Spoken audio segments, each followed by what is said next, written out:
Variety broke the news on Thursday. Actually, WrestleVotes was the first place where I saw it, and then Variety took their story and put it up live on their website, that WWE would be shaking up its announce teams for Raw, SmackDown, and NXT, starting with the SmackDown season premiere.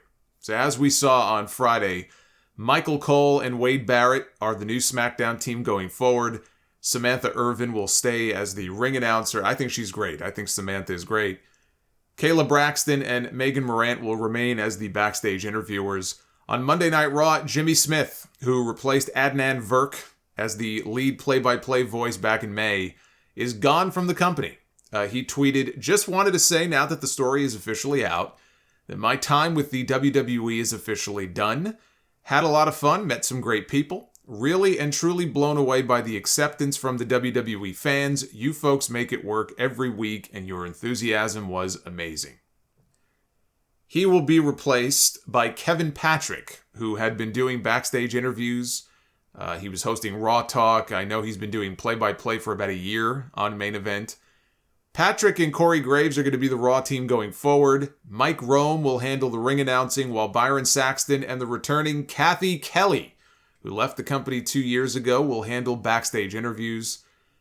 On NXT, Vic Joseph, who missed last week's show while on his honeymoon with Mackenzie Mitchell, their backstage interviewer, he will be handling the announcing with Booker T, who replaces Wade Barrett. And for all major live events, pay-per-views, PLEs, call them whatever you want, Michael Cole and Corey Graves will be the announce team going forward, as they were for Extreme Rules. So Triple H is finally moving them away from the three-man announce booth, back to the two-man booth. I love it. I love the move. They also made it very clear that Pat McAfee will be back at the end of the college football season. Wade Barrett on Twitter said that he is excited to be on SmackDown for a little while with Michael Cole, and then he thanked NXT and said that he would be back. So, as I suspected when I first read this, Booker T is just a rental until McAfee comes back to SmackDown, then Wade gets his seat back on NXT. And unless they make it a three-man booth, and Triple H looks to be getting away from three-man booths, Booker will be gone at that point. He'll be back to doing the, kickoff show panels and that kind of stuff. I'm very happy that Wade is getting a chance on SmackDown. When they first announced that Pat was leaving to do College Game Day and that Corey would be replacing him, I thought it should have been Wade Barrett or Nigel McGuinness getting the spot. And for Nigel, it would have made sense with them shutting down NXT UK. You can just kind of now shift him over to the SmackDown brand. But then came the news on Friday, per PW Insider, that WWE released Nigel McGuinness this week. That sucks. So even though Nigel didn't get the spot, I like the SmackDown shakeup. The Raw shakeup, I am less sure of. Jimmy Smith was an upgrade over Adnan Virk. That's a very low bar to set. Adnan Virk may be a good baseball announcer, but he did not have the voice to be a lead announcer on a pro wrestling show. He just didn't have it. He got the gig because he was buddies with Nick Khan, and he had pro sports experience. So Nick Khan is the one who brought him in. Nick Khan may have also been the one to bring Jimmy Smith in. Again, they like those people that have, pro sports experience somewhere else. And Jimmy Smith was better, but I can't say that I'm going to miss him either. Maybe I will once I start hearing Kevin Patrick in the role.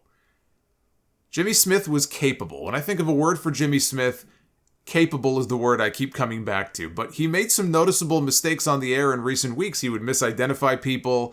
And look, people make mistakes. As somebody who does commentary himself, and I don't have the level of experience that Jimmy Smith has in doing stuff like that. But as somebody who now does that, I try to have a little more empathy for these people because it's not easy. Some people think it's very easy. It's not easy. And in his case, it's live TV. You've got people in your ear. You're dealing with commercials and time cues and plugs and all that kind of stuff. But I look back on those mistakes that he was making, and I think his goose was cooked after that because it was very noticeable. And Corey Graves would have to correct him, and it was happening more frequently. For someone from the MMA world who knew nothing of the current product coming into it, I thought he did a capable job. But they need someone who can be more than just capable. I don't think Kevin Patrick is that guy. You know, he sat in for Jimmy Smith on the 4th of July episode of Raw. He did okay. You know, he talked over the other announcers a few times, but, you know, that's something you get used to over time, not when you're just filling in for 1 week. You've got to develop a chemistry with your partners. He has sports play-by-play experience. He was the voice, I think he might still be the voice of the MLS team in Atlanta. He's a huge soccer fan.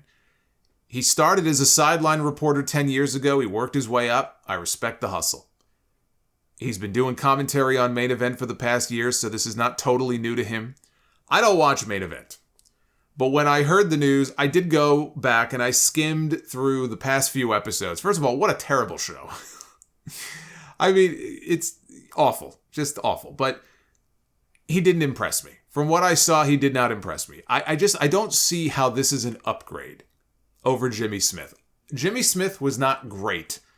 But if you were going to replace him with somebody else, you should replace him with somebody who is better than him. I don't see how this is an upgrade. I know the Irish accent is going to bother some people, but if the emotion is there and he knows his stuff, that doesn't bother me. You know, people in WWE thought Jim Ross sounded too Southern, and I think he ended up doing pretty well for himself.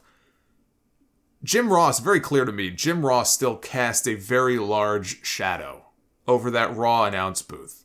Nobody can match his level of product knowledge and enthusiasm. Michael Cole was put in an impossible spot when he replaced JR on commentary, especially the way they did it on that draft episode. You know, Vince McMahon did it that way to amuse himself and Kevin Dunn. Michael Cole suddenly was the enemy. He was taking JR's chair. He was the villain. I thought Cole did a fine job, even for all the shit that I gave him and a lot of other people gave him over the years. I always acknowledge how good he was at his job when he was left to his own devices. Or the run that he had with Taz on SmackDown. They were great together. But when Cole took over Monday Night Raw, he was insufferable. And then they made him a character on the show and they turned him heel. And somehow he became even more insufferable. But over the years, we've seen how good Michael Cole can be when he's able to do his own thing. Ever since Cole left the booth on Mondays, it's been nothing but a revolving door. They tried Vic Joseph. They tried Adnan Virk. They tried Jimmy Smith. Now it's Kevin Patrick. And a year from now, if he even lasts that long, it'll be somebody else.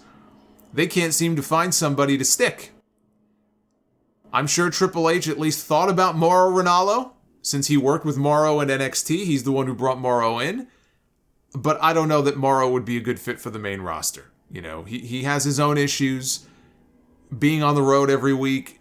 You know, now maybe things not working out for him on SmackDown had more to do with Vince McMahon being in his ear, you know, or I'm sure the JBL stuff also factored a lot into that as well.